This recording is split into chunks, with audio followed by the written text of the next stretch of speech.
Welcome back to the Bad Blood Podcast, everybody. Today we've got our good friend and professional boxer Seamus Devlin on the show. How are you, my brother? I'm good, my brother. How are you? I'm good, my man. How was Christmas and New Year? Oh, do you know what, mate? It was absolutely perfect. Mhm. Perfect bliss, mate. Just what I needed. I needed that reset and spending time with family and friends, mate. It was absolutely bliss. I drunk my body weight in purple rains. I just indulged, mate. I just indulged. It was bliss, mate. It was perfect. How was your Christmas, my friend? It was brilliant, mate. Got to see the band, spend time with the band. I couldn't have asked for. That was my Christmas, mate. Do you know what I mean? Priceless. The Priceless, absolute brother. priceless. And just sat and chill for the rest of the day.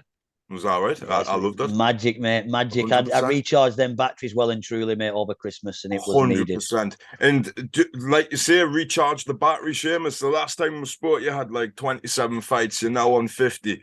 My man, how do you keep the motivation going? I won't lie to you, my mate. Towards the back end of the year, I was struggling a little bit. I went through a little bad patch of form. The performances are on YouTube, so they're there to be seen. From November to the end of December, it was around that time. I was well and truly in journeyman mode, mate. It had caught up to me. It had caught up. There's some other things going on in the background, but yeah, it well and truly caught up to me. And mentally, I was struggling to Mhm. stay motivated and stay on track. But I got through. I got through all the fights, but I had a couple of regrets. So this year, I'm making sure I iron them out. And by the end of the year, I don't have any regrets looking back. But hindsight's a very powerful thing. It's a good tool. It's a useful tool. And when I look back, I know exactly why it caught up with me. Them sort of numbers, mate, they've not been done before. There's a Mhm. reason for that. Do you know what I mean? There's a reason. If they were easy, everyone would be putting 36 fights under 12 months in the bank. It 100%. caught up with me well and truly, mate. Not so much physically. I'm fine. I've got a few little niggles here and there, but that's part and parcel of the game, I suppose, when you're fighting that regularly. But it was mentally more than anything. I took a little bit of a dip. It was just hard. It was hard to stay motivated. You have that many fights. You're in the gym every week. You're cutting weight. It just, even something you love, it becomes, I said something the other day on a post. I said, familiarity breeds contempt.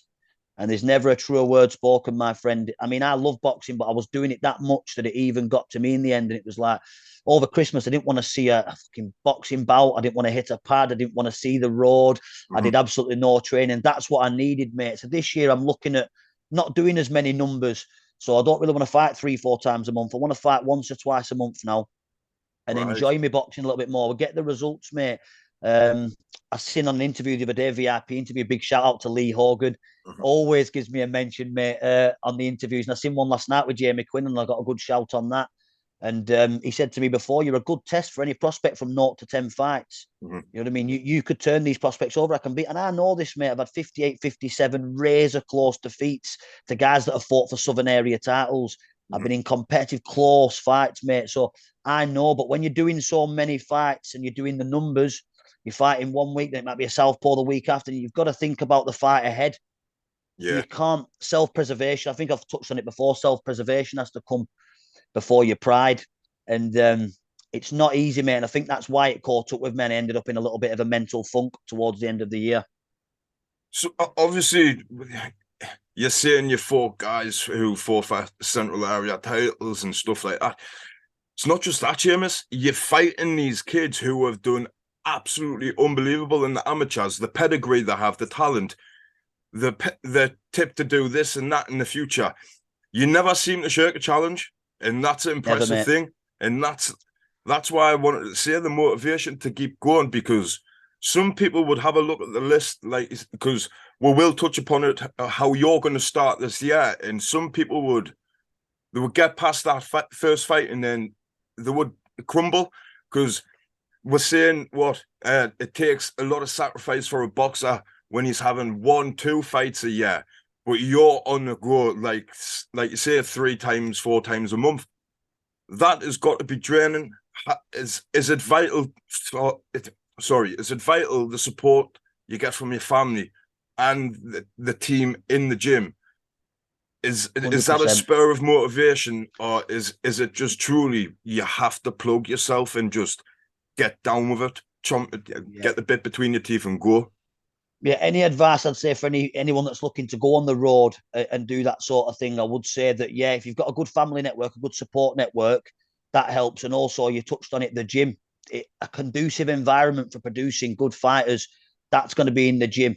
If you've got the right setup in the gym, you've got your dietitians, your assistant coaches, your pad men, and you're doing the right things outside of the gym, back at home, you're getting enough rest, adequate hydration, all these things, all of them make the factor into it. But even then, even if you tick all those boxes, there's when you hit your peak, there's like a 10-day window and you stay in that peak period. Now, after that, you're not going to be at the races. You're going to feel flat. Now, if you've got a week, then you've had that fight, then you're out of that peak period now. But tough shit, mate. You're making weight. You've got this fight this week.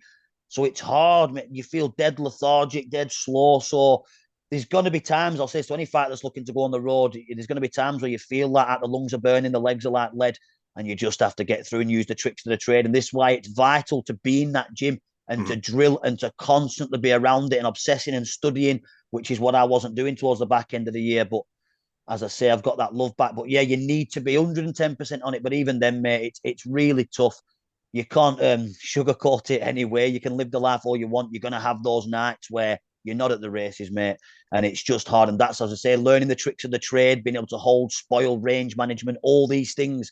If you don't get these down in the gym, when it comes to that scenario and you're with that 10-time national champion, which I've been in with, and the footwork and the placement and the shot variety and their energy levels, everything's just above yours. You'll see what you're made of then, mate. You'll see what you're made of. This might sound like a stupid question, but how difficult is it because like you say, you've been in with a 10-time national champion, and then say you go in with somebody that debut, how do you, what's the tactics, and is it just simply like you say, you're thinking of the next one? Yeah, so say I'm in with, like you say, I could be in with a 10-time national champion, and in my mind, I know how good he is, I know his accolades, I know how credible a fighter he is, so I'll go in the first round and test him out. If he's not got any power, I can maybe try and walk him down. So you can watch him and study him, but I've done that, and it can lure you into a false sense of security because you can see something and think, oh, and then when you go in, it's completely different when that guy's in front of you and you're trying to solve the equation firsthand. So you can study, but what I do is I go and see in the first round. That's my learning round. I'm computing what he's doing. I can see what he's doing, what he's not so good at, and what he's good at, and you can try and exploit those things later on. But after that fight, if you get through it, and like you say, you've got a debutant in the next one, and he's a bit raw, you could think to yourself, well, this is going to be a bit easier, this, but it's tough because they come with a certain energy and they're coming with loads of offense and they're dead eager to please. It's the debut. So it could be tough in its own element, but they're also open for more shots.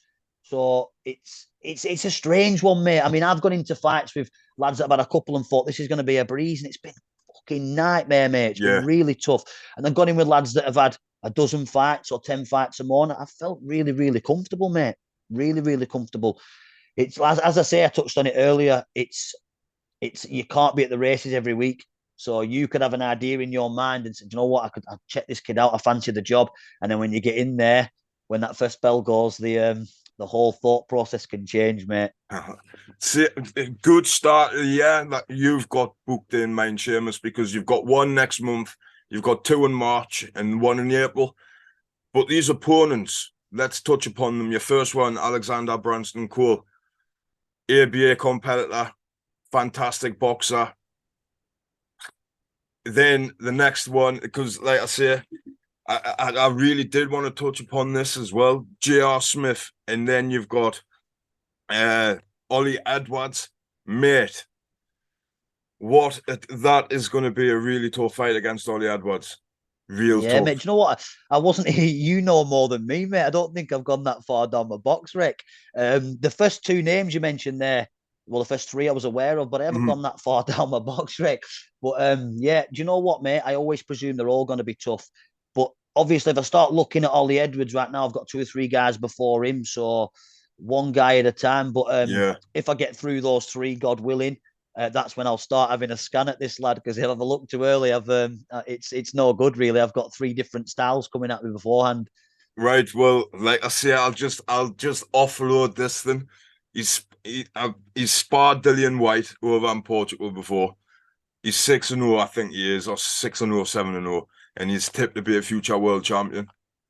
Beautiful, beautiful. The sort of names I want on my resume, mate. Do you know when I first started this game? If you look at my debut, it was against a kid called Leon Willings, who's only 20, I believe now.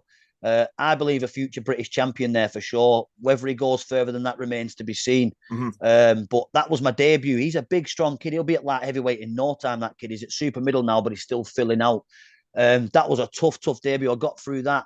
From there, I then jumped into 2 6-rounders. 2 6-rounders. One was against Conor Lynch. I think he's 11-0 now, Conor Lynch. And the third was against a 6-rounder against the current IBO international champion, 2-weight Scottish champion, and current Celtic champion, Paul Keane. And I got through those 6 rounds as well unscathed. So these are the sort of, I want these tests. I want them names on my resume. I don't want to get to the end of this and look back and go, well, do you know what? That was all right, but I should have took this opportunity. I should have took that. It doesn't matter who it is, where he's going. I'm going to test myself against that guy. I want to be in there. I want to test my skills, my journeyman skills, my trade against the best possible opposition. And the better I get, hopefully, God willing, I pass my brain scans every year. My medicals are sweet. The better I get, the more experience I get. I'll be able to deal with these guys in a more comfortable manner and give them a bit more, give them something to think about. Because at the minute, the lads from 0 to 10 and the lads that are a bit raw, the lads that didn't have an amateur pedigree, and I mean amateur pedigree, I've noticed I have a lot of success against. But now I want to be able to hang with the, not just survive, because I can survive against them guys. I can use the tools of the trade. I want to be able to win rounds. I want to be competitive. I want to be pushing them to the brink. When I won't be satisfied until I'm doing that very thing, mate. So these guys, these are the sort of guys I want. And you learn so much through that baptism. You learn so much, mate. So much. I mean, I've learned so much about myself over the last 17 months that mentally I just don't break. I will not break. I will not stop, mate. I will not break. You'll have to put me out. You have to stop me. You have to knock me out to stop me. So that's the only way these guys are going to stop me, mate. If the ref waves it off or they put me absolutely to sleep and switch my lecky off, mate, that's the only way. Switch your lecky off. That's why I always take my hat off to you, Seamus, because like I said earlier, you never shirk a challenge, you know what I mean? And it's a testament to see like your first 4 fights are really tough fights. I mean, Mickey Dodds, you won in April. I think that's a guy from up here in Sunderland. I think that's his first fight, but he's coming from MMA, you know. You're always in tough fights in this. Like I say, that's why I just wanted to get your mental resilience and stuff like that, because it's different to what you're doing. Because I've always said it, we should be praising the like journeyman further and more, because you are what these boxers need, do you know what I mean, to get up to that next step. Thank you, mate. It's just the truth, you know what I mean, Seamus? Yeah, I mean, I've realised now through being on the inside of the game that it's a business as well as a sport, and I understand the ins and outs, and we are very well respected inside the game. So, like I said before, it's only the fickle fans that dismiss the journeyman. Everywhere else, mate, we get mad love and respect, mate. We really do, but the 50 fights and the 17. But, you know, someone said to me the other day, puts it into to perspective. I think it was Bethnal Green, I believe I was fighting in York Hall against Mitch Frierson, 6-round. I did quite well in that fight. And some guy said to me, do you know, Seamus, you've had more fights in a year than I had in my whole career. And it's crazy that. And I think he boxed for like 12 years. I mean, Joe Calzaghe had, if you check his box rec, I think he did 250 something rounds, something like that. I don't know if you check it. He did something like that. I mean, I'm only about a dozen or so rounds off doing as many rounds as Calzaghe did in a lot. I don't know how many years he was boxing, but when I looked at that and checked it, it put it into perspective for me. And I sat on my bed one day and I thought, took a deep breath and thought, fucking hell, Seamus, that's some going that, you know, it's some going. I'm going to have to slow down a little bit, mate. It's tough, mate. I will say this, doing it's good. It was good to be in the history books, mate. I made history in my first year as a pro, but if I carry on doing that, I believe I'll burn out and my career will be even shorter. I truly believe that. I think I have to take a little step back from the numbers and look for a bit more quality over the quantity now, because there's many performances that I can point out, exhibit A, B, and C, where I can say, look, that's me. That's the version of me.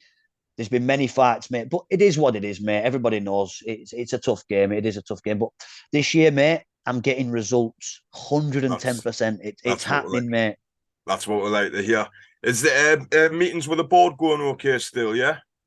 Oh, everything's sweet, mate. Everything's absolutely spot on. Got a good relationship with the board. They've always been absolutely spot on with me and direct. Give me absolutely every benefit. I mean, in my first year, that first 17, 18 fights, if you looked at the box right there, I was taking some tough fights, but I wasn't winning as many rounds as I should be. And do you know what I mean? The board had a word with me. They were absolutely spot on and fair with me. I went and did an interview with them. I was on report, and yeah, they were absolutely spot on, mate. The board are spot on. They don't want everyone going home safe. That's their main objective, mate. Everyone's going home safe. So yeah, the board are sweet, mate. The meetings are good. The medicals are good. I'm doing a good job. Everything's sweet, mate. I just wanted to ask you that because obviously the controversy before the beginning of the year when Conor Bay and Chris Eubank Jr. were meant to be squaring off. What Yeah. was your take on that?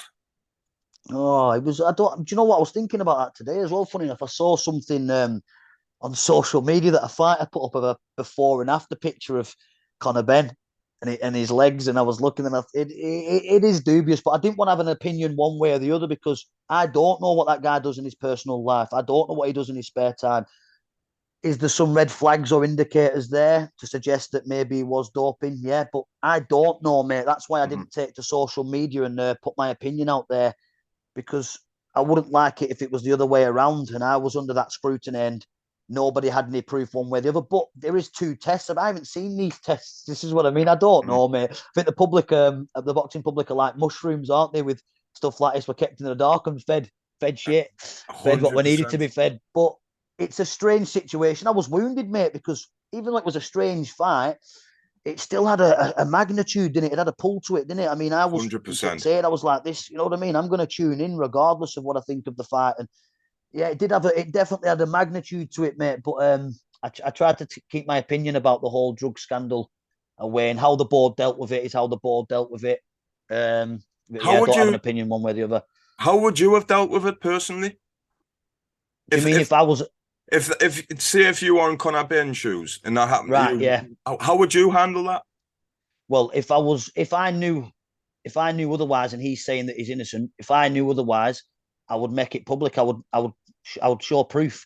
You know, you have Yeah. to have some evidentiary support, don't you? You know what Mhm. I mean? Well, they've got that in regards to a drugs test, two failed drugs tests. He needs to show us some evidentiary support. Do you know what I mean? Once he Mhm. does that, to suggest that his claim is true, then people might think differently. But it's a weird situation. I mean, I've seen plenty of posts that he's put on or tweets or whatever it is about regarding him being in the right and he's going to show, but nothing's come out yet. We've not seen anything been put into the public domain, so Mhm. I don't know. Very strange, mate. I'm sure some more things will come to light in the not too distant future, but it's a strange situation. But as I say, Chris Eubank now he's in a different fight, one that I'm absolutely buzzing for, mate. I've not I been know. this excited for a fight in a long time, you know, Lee. It's gonna be a really good fight. Do you think Smith would have had a better chance a couple of years ago? Do you know what? I'm glad you asked me that question because I touched on that when I was speaking with a friend. I Mhm. think it was yesterday or the day before, and I think he's got a better chance now. Personally, I really do, mate. Mhm. If you watch the Fowler fight, you can still see he's still durable. He's Uh-huh. still got that durability, and his defense is brilliant. He does all the basics and fundamentals absolutely perfectly, does Liam Smith. That's not changed over the years. Mhm. So he's very experienced, and he's still got the durability which he showed in the Fowler fight. He weathered the storm early on and just took over the fight Yeah. and looked a dominant force. I believe he's got a better chance now Mhm. than he did a few years ago. Experience. I really do, mate. And I think that he's getting, I don't know, I see mixed opinions, but I do see more people going for Eubank Jr., which is understandable. I've even said it's Mhm. understandable he's a slight favourite. But for me, I can see why people are saying that. But for me, I think Liam Smith, the closer I get to it, I've changed my mind about 10 times, by the way, but the closer I get to this, I'm thinking Liam Smith, mate. You heard it here first. I'm thinking Liam Smith, but he's going to have to go through some torrid times. There's That's no what I doubt was about thinking it. because obviously Eubank's the far better athlete, but you know what I mean. Smith is one of those. He's a gritty fighter. He will, excuse me, he will block shots, cover up, and he'll try and find the gap of the body. This is why I would like to say Eubank tested. It's just can he cut down? Can he cut the space? Do you know what I mean? Can Yeah, he can yeah. he get within that space to land it? Yeah, I do think he can. I really don't know, Seamus. It's a I'd tough one. This is what I think the beautiful thing about this fight. mhm, Like I said, I've changed my mind literally a dozen times mhm, over the weeks. I've been going one way, my heart's been telling me one thing, my head's been telling me another. It's a really tough pick and fight. I can see certain scenarios unfolding either side, mhm, but it's got an intrigue to it. But Eubank Jr. doesn't fight the same way he fought when he used to rely on his athleticism and his work rate. If you watch his last few against Liam, he boxed. He went on the back foot. He drew the lead out of him. Them jabs, the timing of those jabs, he is boxing more. He's showing more effective boxing. But if he tries to box too much with Liam Smith, I feel that'll be the undoing of him. So I think he's going to have shades of the old Eubank with shades of this new Eubank. Yeah, but that's easier said than done when you've got Liam Smith who's on you, doesn't give you that much time to think. It's intriguing, mate. But as I say, I wouldn't be shocked if either man gets the result. What I would be shocked with is if Liam Smith stops him. Yeah. That's the thing. That's when I've done my equations. You're not going to see it. Excuse me. You're not going to see a stoppage on Liam Smith's behalf. And the only way I can see him stop him is if he lands a good body shot. I can't see him knocking Eubank out by like a shot on the chin, or I just can't see that. So if I think any way that Liam Smith's going to win, it's going to be on points. That's where I see it. I said, if he's going to win it on points, it's not going to be unanimous. That's just my opinion. You look at Eubank, he'll always finish strong down the stretch. If he'd have started early against Billy Joe Saunders, that fight could have been different. That's what I mean. You look at the two fights that Eubank Jr. lost, he does get a bit of stick, and everyone says, when he stepped up, he got beat, but he didn't get dominated. He didn't get knocked out. He wasn't decisively beaten. The Billy Joe Saunders fight was close. Come on, I had Saunders winning it by just a round, mate. That's all I had, by just a round. He did, mate. He did. He's a great athlete, mate. He has his father's chin, that's for sure, mate. He has his father's chin. His antics on stage in the press conferences, I think it's a bit of a facade. I think it's just, he plays to it, doesn't he? He plays to it. He's got to have a bit of a gimmick. He plays to the crowd. He gets under the skin. He plays the perfect villain. Do you know what I mean? He's got the character to the T. And that's what makes it. His dad made the persona, and he's carried it on with a twist. And I agree. I like it. It seems that he's won more fans over from that Conor Benn situation. Yeah. I agree.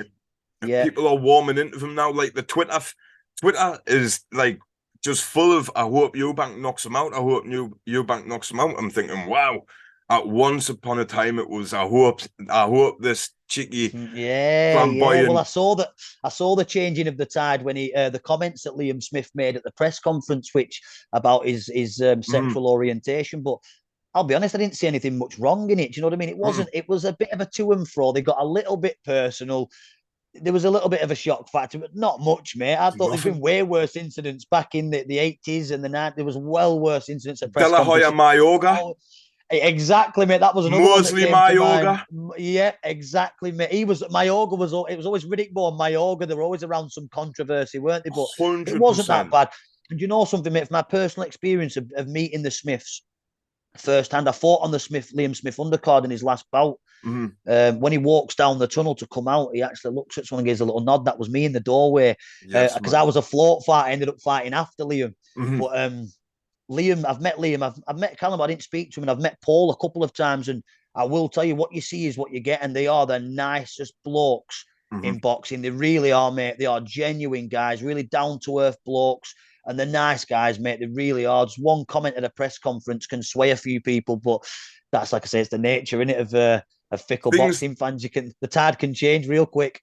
100%. Sometimes the fact that I'm not having to go at the boxing fans, because I'm a boxing fan myself.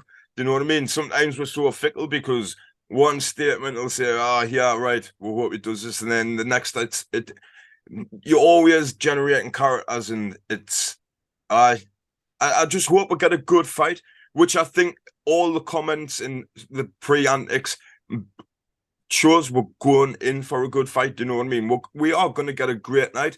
I can't remember which box I said it's going to be fight of the year. Was that not Johnny Nelson? Johnny Nelson. I think Johnny Nelson. There was an interview that I think it was an interview. It might have been IFL. I might be mistaken there, but it was on. I saw it. It popped up on my news feed. Someone had shared it. Yeah. I think it was. There was another fighter as well that also tipped that it was going to be fight of the year. I hope so. It's got all the makings. It's got everything in the recipe. But 100%. How many fights over the years have had that?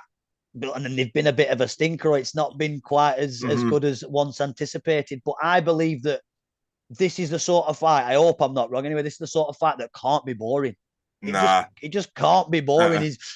I just, with them styles, with the magnitude of the fight, what's been the build up, everything, it's got everything in that recipe for an absolute beautiful bout, an absolute brutal one as well. I think we're going to see a bit of the noble art displayed, but we're going to see some blood, I believe.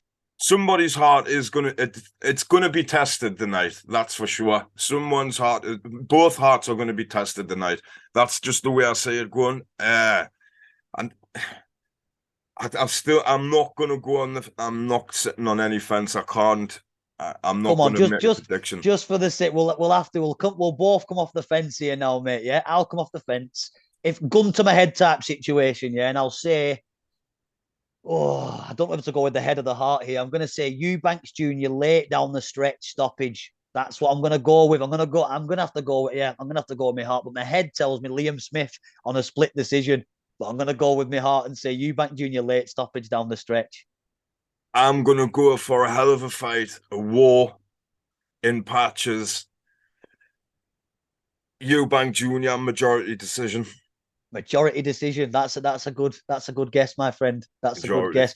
Because the way Liam fights, he doesn't give you time to. If he's going to have success, that's going to happen. We Yeah. could both be wrong. We could see a fucking early knockout. A fighter can age overnight. This is the thing with this game. You never know. But as I say, I think it's got all the little bits. It's got all the accoutrement, as they say. It's got everything there, 100%. mate. It's gonna be a good fight. I can see it being an absolute belter. And we've got Jack Massey on the undercard. I know Joe Again, Parker. never has a cruiserweight stepped up from cruiserweight to heavyweight and took somebody on inside the top 10. So, mate, I tip my hat to that fella. Absolute kudos to him. And I'm really rooting for him tonight, mate. I really am. And there's also, is it Asuman? Is it I Nottingham think so. based? I think he's at the Commonwealth and British titles. I'm sure he's on that card. Yes. I'm sure he is on the card. So it's going to be a belter, mate. It is going to be an absolute belter. I'm looking forward to it. Right, Seamus. I've got 10 questions here for you, and then we'll Boom. sign off. So, right, number 10. Fire away.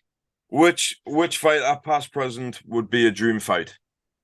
Oh, that'd be that's a tasty question, that. Because a few people come to my mind then. Oh, mate. Do you know what? I would love to have got in the ring with Hector Camacho. I'd have loved that. But I'd have also loved to got in just so I could have firsthand seen him display the art the way that he did Emmanuel Augustus. Augustus. Just so I could have seen that display, that beautiful display for myself up close. Unbelievable. I mean, watching that guy, unbelievable, absolutely unbelievable. There's a few other people that come to mind, but they were the two that instantly just tush. But then again, there's Mickey Ward. Oh, mate, there's a few I could mention, mate. But yeah, them were the two that first came to mind. Today's dream fight. Who would you fight now? Who would be like dream fight now? Today's dream fight would be a dream fight now. I'll tell you what, I would love to book an exhibition with Floyd Mayweather. Now that'd be a dream, mate. That would be huge. I would love to fight Jake Paul. I would love to fight Jake Paul, mate. That would be an absolute. Oh, that'd be epic, mate. If that could, you get all these people crying about him on Facebook and stuff, but he's not making a mockery of the sport. Come on, it is what it is, mate. A lot of people get upset and angry because he's making more money out of it than we are. But the fact is, if I could, I would. So, fair play to him, mate. But I'd love that fight. I would. Right. If you weren't a boxer, what would you be? Ooh, do you know something, mate? If I wasn't a boxer, what would I be? It'd be a couple of things. I'd probably be a podcaster because I never shut up, mate, yes, and I man. can talk for England. I'm quite articulate, so I'd probably be a podcaster. I'd probably been into the darts. I was a handy darts player years ago. I mean, I've hit more 180s than I can count. I've actually hit a 9 dart. I was a very handy darts player. I used to practice. I'm an obsessive guy, mate, and I think my resume in boxing shows that. I was a very obsessive darts player. I used to play all the time, and I was really good at that. But yeah, so it probably would have been a podcaster or a darts player. I'd have found something, mate. I'd have gone for something like a heat-seeking missile. Yes, man. Football team you support? Manchester United. I supported growing up. I suppose it was being a glory hunter as a kid. I watched the Liverpool and Manchester United match, and Eric Cantona scored the winning goal late on, and it just the way he flicked the collar up and stood and it just captivated me. From that moment, I was a Cantona and United fan. But as I've got older, my love for football dwindled, mate. So, but yeah, Manchester United. Favorite fighter of all time. Oh, that's tough.